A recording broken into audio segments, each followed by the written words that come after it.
Okay, let's try again. Okay. Perfect. Thank you so much, Francesca. So my name is Grania Hutton, and this presentation is really going to be covering a number of bodies of work, all centered around kind of well-being and how it relates to food on the African continent. So if you want to hit next. So this is based on kind of two large bodies of work, a systematic scoping review that was conducted and published earlier this last year, actually, in 2021, looking at the impacts of community food production across Kenya, Cameroon, and South Africa. And there were 13 contributors across the Gdar network. So the Gdar network, the Global Diet and Activity Research Network, is a network of researchers that really kind of focus on how physical policy and social environments influence diet and physical activity, with the aim and intention of working to prevent non-communicable diseases in low and middle income countries. And this scoping systematic review is actually a continuation of work that's already being done with their community food and health project. And this kind of the aim of this larger project is to develop theory and methods for evaluating the impact of community food production initiatives on the risk of non-communicable diseases, and then social and economic well-being and the environment. So the first kind of review was done in small island developing states, and we continued onto the continent of Africa based off of, Kenya, Cameroon, and South Africa are all part of the Gdar network. So it would be, this is already quite an ambitious body of work, so it would be overly ambitious to kind of try and include all 54 countries on the continent within this work. And then, based off of this, we, Dr. Bele Mogo and I worked to kind of develop an article that really takes a more Pan-African approach, but really hones into kind of the history and shifting food cultures and food systems on the continent. So to kind of structure this presentation, I'll first talk about the Gdar study, and then I'll go into the article that we wrote. So the Gdar study was really conducted it was a really large coordinated effort across the network. And the contributors came from, the University of Cambridge, the University of Yaoundé in Cameroon, the University of Cape Town in South Africa, the Kenya Medical Research Institute, and then also the University of West Indies. So we had people working across all of the countries that were involved. And the aim of this review was to really provide kind of a comprehensive overview of the recently published research across all of these different impacts and how community food production initiatives impact general well-being. And to kind of structure the work a little bit more, we divided well-being into 4 broad categories: health, social, economic, and environment. So you can hit next if you want.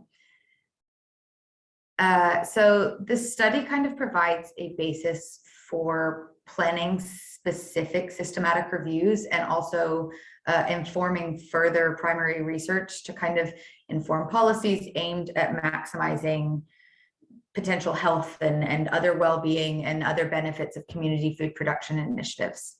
So we looked through 8 electronic databases across health, social, and agricultural sciences to kind of identify articles published between January 2014 and December 2018, keeping in mind that the results and kind of discussion started in 2019. And we picked this time period, because of the large amount of work, we really had to kind of focus on the most recent collection of work. Expanding it to 10 years plus would have really given us way too many articles to kind of work with. So we stuck with primary research only within these countries of research. So we didn't include kind of larger, more broad Pan-African community food production initiatives. And it really had to focus on specifically one of these or more of these impacts. Next slide, please.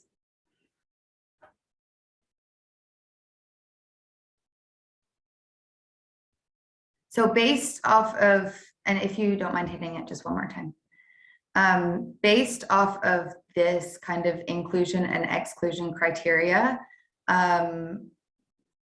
we were able to identify, oh, sorry, I think we have to go back one. There, perfect, thank you. We identified just under 5,000 articles, and 260 of these required full text screening. So those like 4,595 articles were double-blind screened by 14 different reviewers. And then we got it down at title and abstract level, and then we got it down to 260 articles, which we read through fully, and from there 118 were eligible for inclusion. We also had a third-party reviewer that reviewed any articles in which our double screeners disagreed on. So, you know, most of the research, we found that most of the research was conducted in Kenya and South Africa. So Kenya had just over 50% of the research conducted, and a large scale of publications suggested that there was a significant interest in community initiatives and a recognition of the importance of, you know, what these community food production initiatives hold for well-being. But there was very limited evidence across kind of certain areas, and all of these impacts were looked at in silos. There was also a really large, surprisingly a large lack of explicit theoretical framework that was used to kind of evaluate or explain these impacts. It was very qualitative, very just kind of discussing the individual, but not looking at it in a larger framework. Next slide, please. So kind of our findings from the scoping review really suggested a need for a greater focus on interdisciplinary research to kind of improve this understanding. It felt very much like we were looking at, you know, 3 different sectors that were completely unrelated, even though in reality, you know, health impacts directly impact environmental and economic and social well-being, and all of these are very interlinked. And so there is a need for interdisciplinary research in this. There's also kind of, you know, in terms of how this research can be used, we found that there's a really big need to kind of have a coordinated food system-wide intervention because of the quite rapid levels of food insecurity, as well as malnutrition, and kind of an increase in the double burden of malnutrition as well. I think that scoping reviews are quite useful for examining emerging evidence when it's still unclear what specific questions can be posed and valuably addressed with a more precise systematic view. So the hope is through Gdar is to kind of continue this work and take this scoping review and look at what are the questions that we can ask, and how do we really hone into some of these areas. There's a clear need for more primary research around the direct impacts of community food production initiatives on non-communicable diseases specifically, we found, especially given the focus of this, you know, double burden of malnutrition and obesity in sub-Saharan Africa, and how that relates to food security, nutrition, and general well-being. So with all of this in mind, Dr. Bell and I were kind of discussing kind of, you know, it would be very interesting to look at, well, if there's this need for coordinated food system-wide interventions, what is the history of food systems in Africa? How has this evolved? How has this changed? In order to kind of give us a better understanding of how can we effectively move forward, you know, with advocacy and policy efforts to kind of shift these food systems and address this double burden of malnutrition and food insecurity. So that was kind of the inspiration for our article. Next slide, please. So our article was published through the Next Einstein Forum, which Dr. Bele is a fellow of. And it was a deeper dive, slightly less kind of, what would the word be? Academic heavy publication focused. It was much more kind of for the layman, but really looking into how food systems have shifted and how food production can also be used as a tool to strengthen well-being across the country. So we first looked at kind of the historical role of food in Africa. And it's been a pivotal part of kind of culture, well-being, health, identity in a lot of ways for centuries. You know, it's a central component of livelihood. You know, I think it's 70% of people in Africa currently rely on agriculture for their livelihood. So it's always been this central component. I mean, Zimbabwe was once known as the breadbasket of Africa. There's yam festivals all across West Africa that is an expression of identity that, you know, transcends just food. And so I think that these are all kind of excellent examples of the intersection of cultural, economic, culinary relevance and how it's so pivotal to the continent. And so we kind of explored some of these historical roles that food plays in Africa, as you can see here. Next slide, please. So in order to kind of, you know, we looked at how important these food has been in Africa, but also kind of the shifts in food systems and cultures. And we've seen some incredibly major shifts as well as rapid shifts, you know, since the 15th century and, you know, up through present day. And so, you know, one of these large shifts is colonization on the continent. You know, once European colonizers came in to Africa, they immediately took the most fertile lands and displaced the indigenous populations, not only from their work, but, you know, physically moved them so that they could use this better land. These local populations were forced into labor, and, you know, in countries like Uganda and Kenya, European colonists even practiced kind of the burning of crops and killing livestock as an effective method to subdue the indigenous populations. In addition to this, colonizers also supplanted the indigenous crops, which were extraordinarily nutrient rich and very variant across all of the regions. And they replaced this with maize because it was quicker to grow, easier to sell and distribute. And in addition to this, maize also became kind of the primary form of wages for these people who were forced into labor. So not only did it become the primary source of crop, but it became the primary source of consumption. And so it did really very drastically and quickly replace this nutrient-rich variant crops that are indigenous to these regions. And then if you kind of, you know, fast forward a little bit to the Industrial Revolution and kind of industrialization and how this impacted food culture across the continent, it really diminished in many ways the food systems in Africa, because there was a massive increase in the importation of processed foods and fast foods, as they were cheaper, easier, they preserved better. And, you know, this drastically changed people's mentality and how they ate and what they consumed, as well as, you know, this was also blamed on the rapid urbanization and the growing middle class as well. In addition to this, there was quite a large displacement during industrialization and kind of increased urbanization of rural farmers.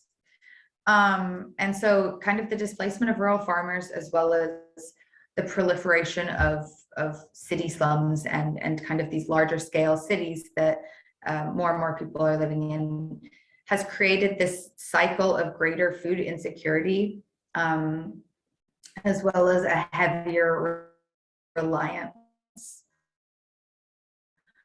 on imports and fast foods. This double burden of malnutrition, and kind of creates this paradox of high malnutrition and increasing food insecurity, whereas we're also seeing rising rates of obesity across the continent. Next slide, please. So, I think that nowadays it's very hard to talk about anything that's quite current without discussing also the impacts that COVID-19 has had on food systems, or just more broadly. And this has really been a very drastic, the kind of shift in food systems has been a really large secondhand impact of COVID-19. When the first wave of the pandemic started, a majority of countries in Africa had extraordinarily severe lockdowns. I myself was not allowed out of my house for 3 weeks, and then was only allowed out to stores at certain hours of the day, and they were very strict about it. And so kind of this very sudden quarantine measures and lockdown measures in the country really contributed greatly to worker shortages. People were not allowed to go out into the fields and farm. And so not only did people suddenly not have jobs and not able to provide for their families, but also it drastically reduced exports from these regions, agricultural exports, because people weren't harvesting crops at nearly the same rate. And so food exporters have also suffered because of this reduction in revenue. Because of countries diverted funds to the pandemic, and to ensuring that there was measures in place to prevent kind of a mass spread of COVID within their countries, there's also been a decreased availability for financial aid for farmers. As this is also because there's always been financial aid there, but it kind of shut down the industry very suddenly on a very large scale. So not everyone was able to be provided for. And this, of course, all of this really contributes quite directly to the magnification of food insecurity on the continent. Next slide, please. So I think, when we look at our latest research through Gdar and kind of looking at what is out there in terms of how community food production initiatives impact well-being.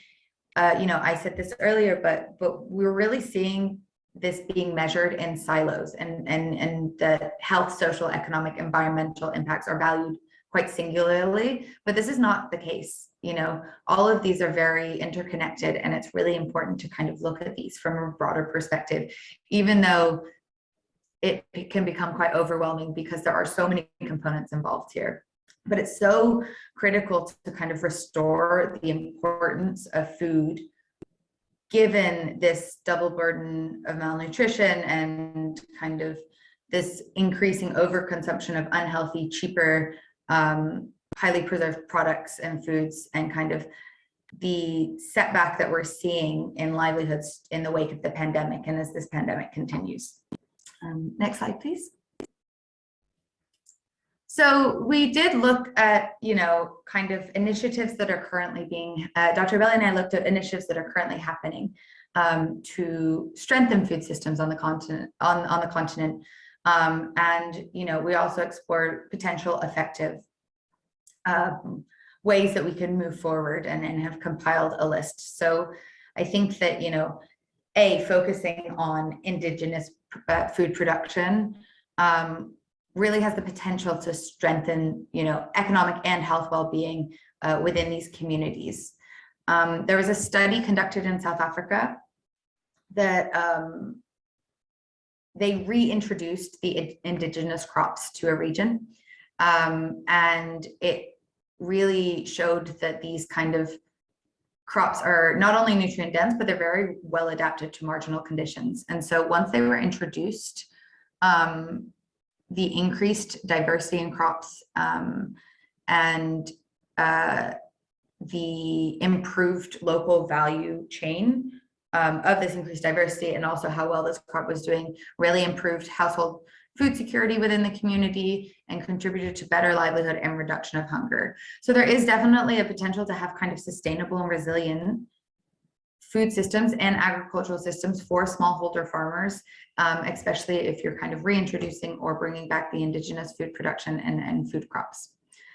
It's also very important to kind of look at the whole supply chain of investments within food production, because this allows for kind of the consistent and sustainable scale up. It really is important to look at it all from start to finish. I think that this needs to kind of take form in local resources that are created through kind of country and community-centered policies, with the support of external resources, but it really needs to be kind of this local ground up thing. And the emphasis needs to be on local ownership and local leadership. And this really allows for the development of these resilient kind of long-term food supply chains, and allows this increased investment to kind of build capital, expand markets, build capacity, which is so important, from manufacturing to kind of production. And it also improves self-reliance within the community. So it creates its own self-serving kind of circular economy. The third point that we discussed within the article was kind of the need for cross-cutting policy priorities. And this was also a large point that we brought up in the scoping review. When you're looking at all of these in silos, you're not always able to address the issue as effectively as you can. And so while policies must tackle individual issues, it really needs to kind of have larger scale potential impact and benefits. So, there was an example that we discussed in the article around seasonally targeted policies in rural Nigeria really helped contribute to production diversification. So it was able to kind of build the capacity and ecosystem to support these local food productions through policies that were very inclusive and looked at not just economic, but also kind of health and environmental.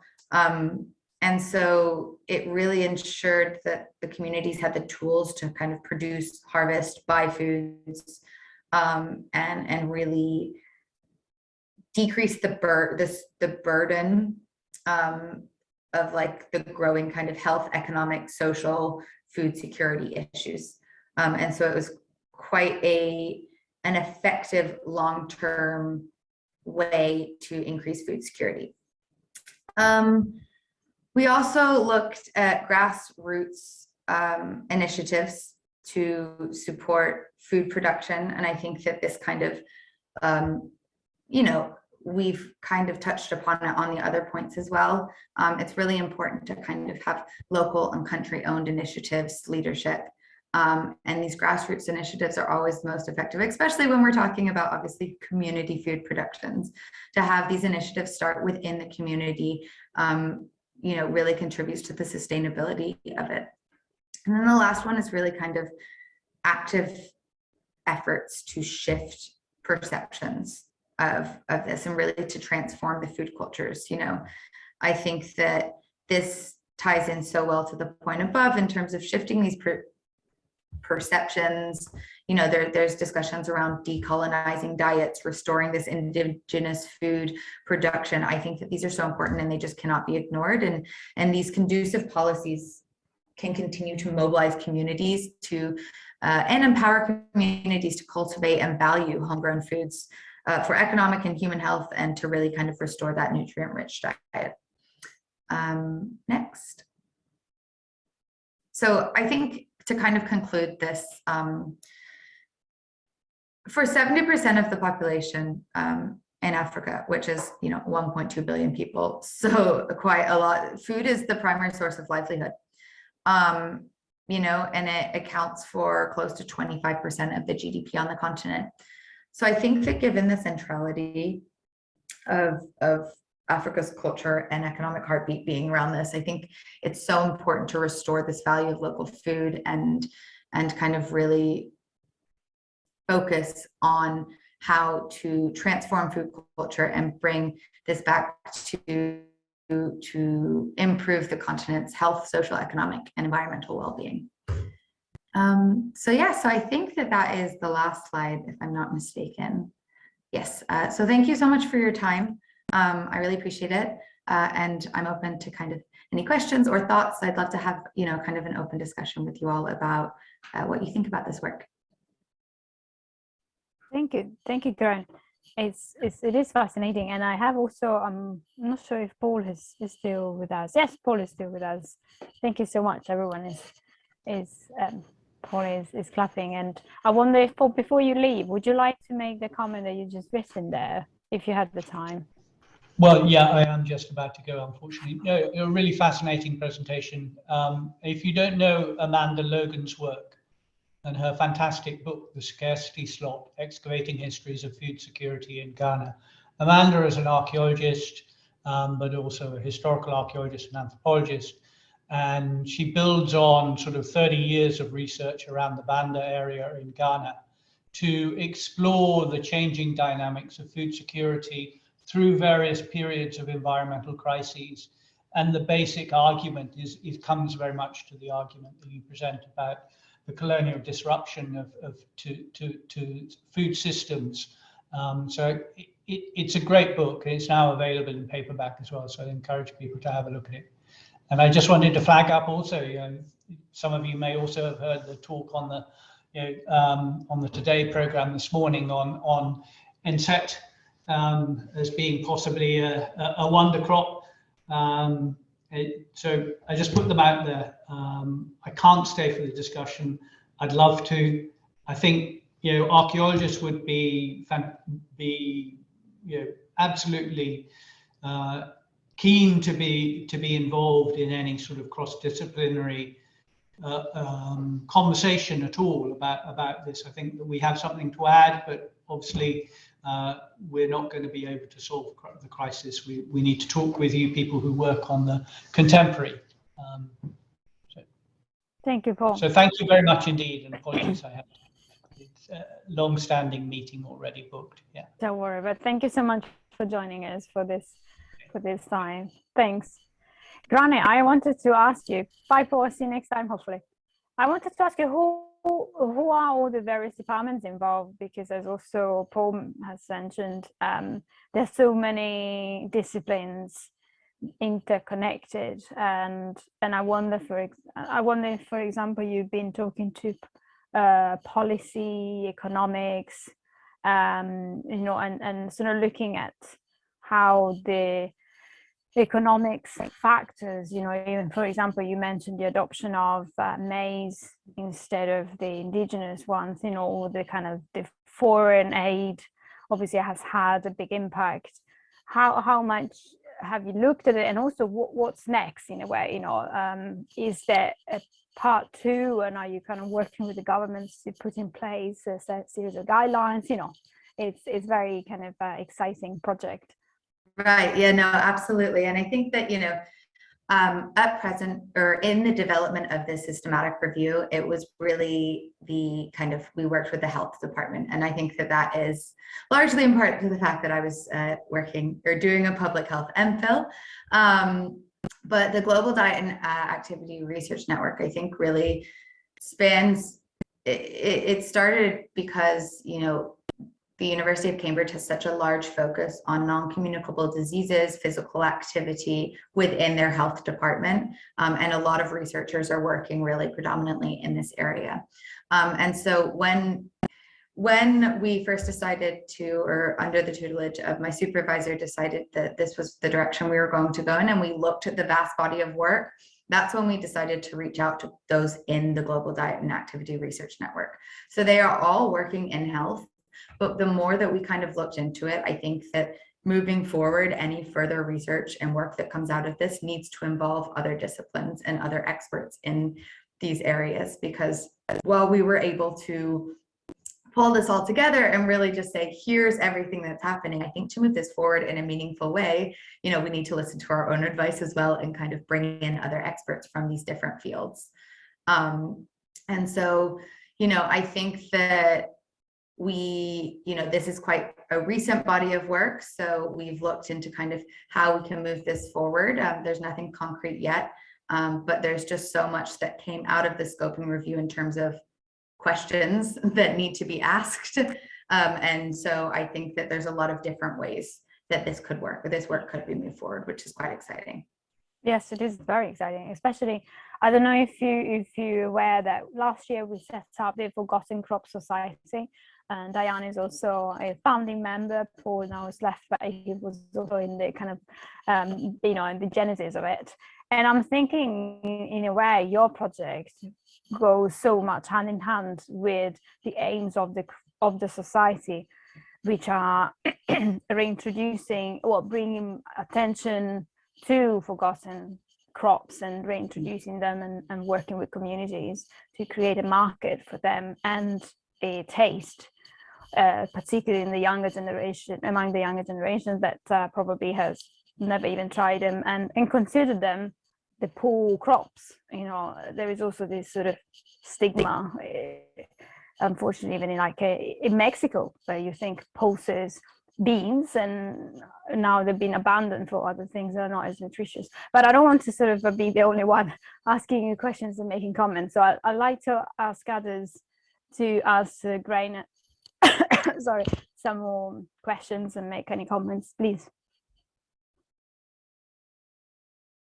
With anyone?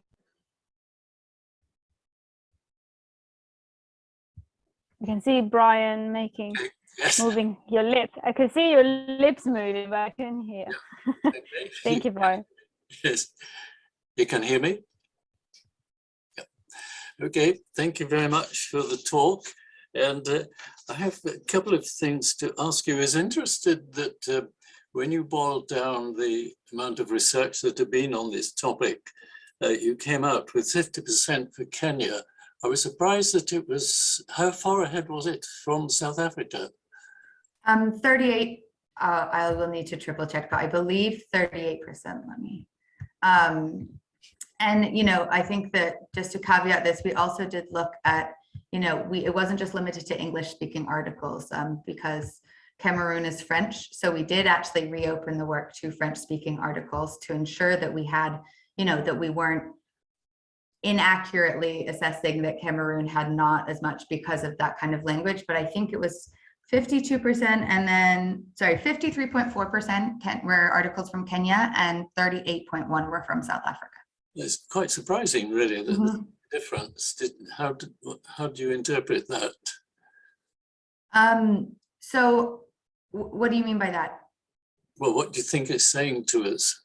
Well, I think that was very surprising for us as well, but I think that I'm not actually completely sure, but I do think that a lot of over half of the articles that came out of Kenya were actually based on livestock farming, whereas a lot more of the articles in South Africa were based on kind of urban community food production initiatives, kind of gardens. And so I think it was just kind of a different focus within what community food production initiatives mean. Right, right. Just going on to the COVID impact, I was interested in what you said about worker shortages and reduced loss for exporters. Did you have figures on that? So that wasn't part of our kind of detailed publication. It was much more broadly. I don't have figures to hand, but you know, in doing the research, we did pull them up, so I can definitely send them around after. But I know that there was, you know, there's kind of a lot of research as to the potential impact of increased food insecurity because of these. So I can definitely look it up and send it to Francesca, who can then send it around after. But was that relating to South Africa and Kenya and Cameroon, or is this? No, so this was more broadly.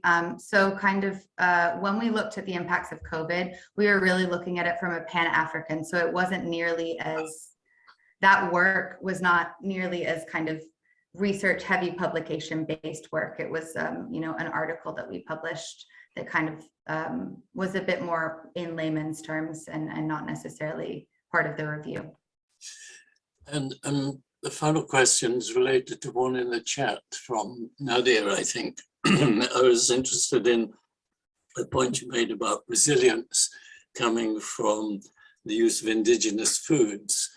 Do you think that indigenous food, first of all, what are the indigenous foods that you're dealing with here? Yeah, so there is a number, and I think that, you know, we've listed a number of examples, but there's a really large variety of them. So, you know, Ethiopia's teff is a grain that has a really large source of vitamin C and resistant starch. Eso is another really good one. I think that there are quite a few different ones. I mean, those are the ones that I can think of off the top of my head. But they're all very kind of locally and regionally relevant. And then kind of the shift came from this blanket change. So do you think they're going to be able to come up with a level of production that's needed to have an impact?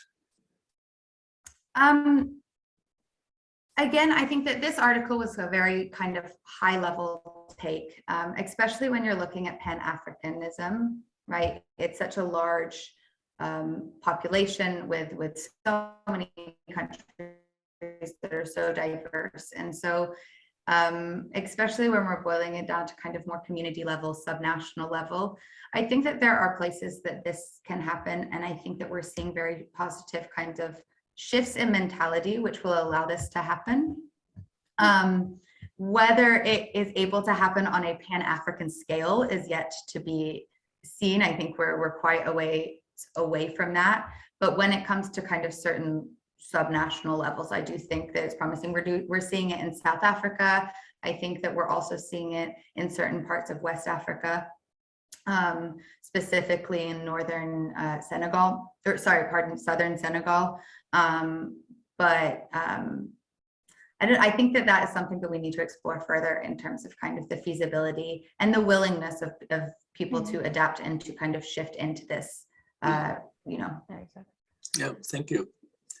It would be interesting. Thank you, Brian. It would be really interesting to, in a way, to almost like use some modeling and saying, you know, using different factors, how long would it take to really have a cultural and therefore economic, etc., shift to have an impact? Because obviously we've been talking about health, but of course reintroducing certain crops also has the advantage from an environmental point of view, you know, and it would be really interesting to see how long is it going to take to really have an impact. Not to say that in the end, if we see that there's no point, then we should just all give up.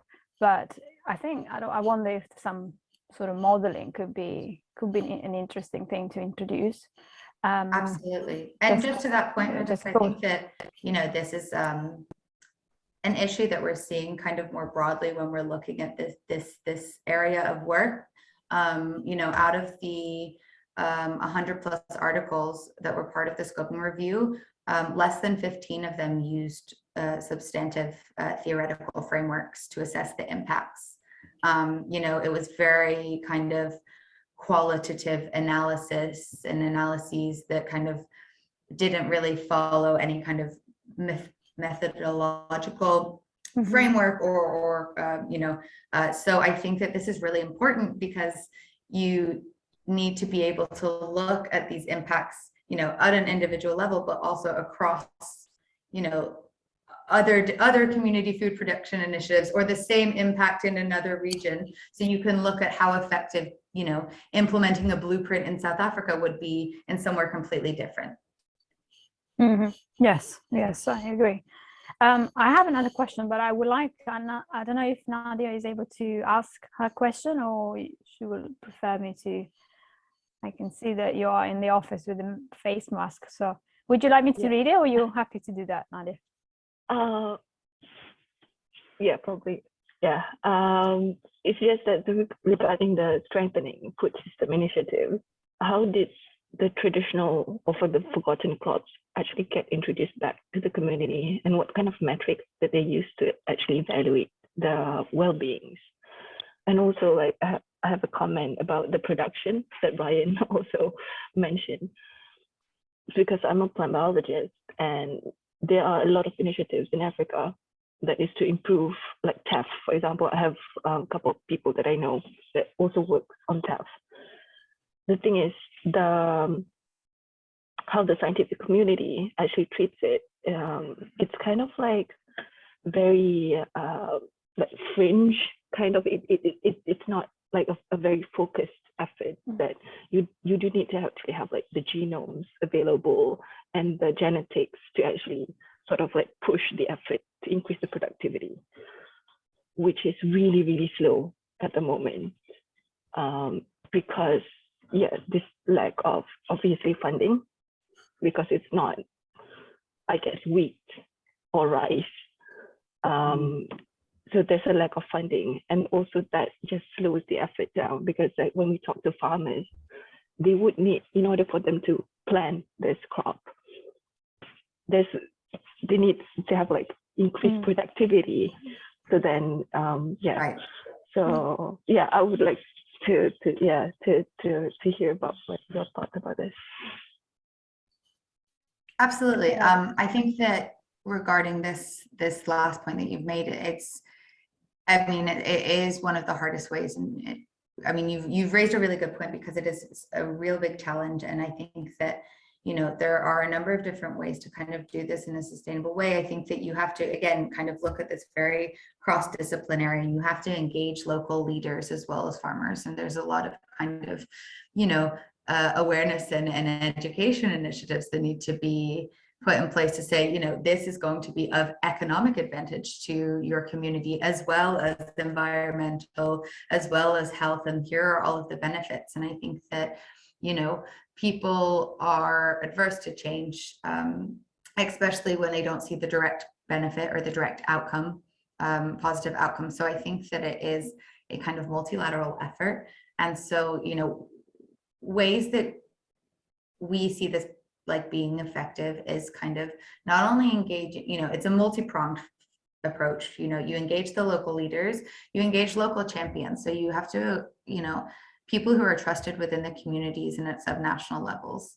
And it really does need to start from the communities and at these kind of local levels before it can increase and kind of have a more national, holistic approach. And so you engage champions, you engage civil society organizations that are from these communities, that work with these communities, and that are generally more knowledgeable in this area. You know, again, from my health background, some of the most effective health initiatives that we have done have been through the engagement of CSOs who work in health or you know, different components, neglected tropical diseases, reproductive health, all of these. They're the ones that the communities trust. They have no reason to trust me. So, you know, we are able to facilitate this work through providing tools and resources. But then if it's the CSOs who are leading it, the local champions, it's not only more effective because the communities trust these populations, but it's also, you know, I think building the capacity and creating the tools and creating the experts within the community that can then provide kind of more long-lasting change, if that makes sense. But I think it's very, you know, again, we're talking about a very broad space in a very, very, very broad community. So I think that it's something that we need to kind of tackle. One step at a time feels like it's too small, but we can't tackle this top down. We really have to tackle this bottom up. I hope that answers your question. And then regarding your first point around kind of the, I guess, reintroduction of crops back into the communities and the metrics for the improvement in well-being. Again, this is what we were exploring as part of that scoping review. What are these people's what are people using as metrics, do you know? When we were doing our scoping review, it got quite convoluted, and we had to really take a step back because we had to kind of identify the broad community food production initiatives, and look at those four impacts. And then within those types of impacts, we broke them down further. So we kind of had to work backwards, looking at these papers saying, okay, well, what are they focusing on? Within health impacts, they're focusing on nutrition status, dietary intake, communicable diseases, NCDs, malnutrition, food insecurity. And then we kind of worked backwards from there. So we were ensuring that we covered all kind of sub impacts. So again, this review is at the very first level. It's just scoping what kind of information is out there. I think that, you know, as we move forward, these are the really important questions that we need to ask and explore further. So there's definitely going to be a part 2 or even 3 hopefully to this, and I hope that we can, I hope that we can, as GFS, also go into to help you scoping the rest of the of the study, given the interdisciplinarity of it. I just wanted to ask you a very quick question, taking Nadia's comment. What do you think, and how do you think we should engage with the seed sector, with and sort of making sure that they have a role in promoting the forgotten crops and more nutritious crops native to the countries?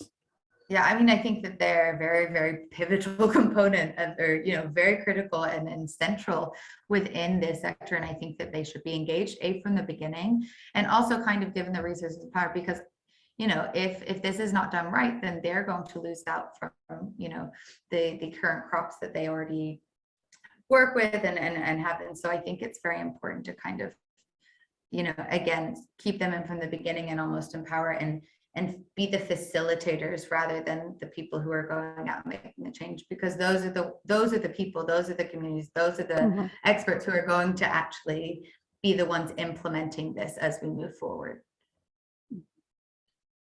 But do you think that the seed sector has an interest in promoting their introduction of these crops, or in the end actually against their interests? Or perhaps they can't see that it is in their interest. Yeah, I think that, again, I think that there has to be, a lot of work done to ensure that people understand the potential positive impact that this has, and, the security that this provides, not only from kind of a job perspective, but also kind of food security across the region and across the communities.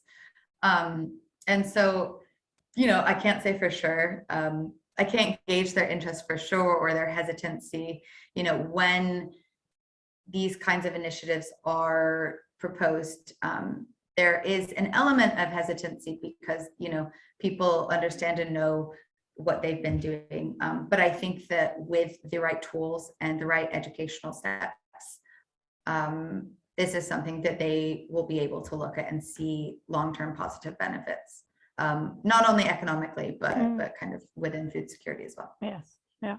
Well, I hope that, in fact, I take advantage of this to advertise our event on Wednesday. We're going to have the third dialogue of the Forgotten Crop Society with one of the directors of Bayer, and I hope that you can join us, because we will be discussing exactly, in a way, these kind of questions. So I hope that you can join us, and of course everyone else today in the seminar.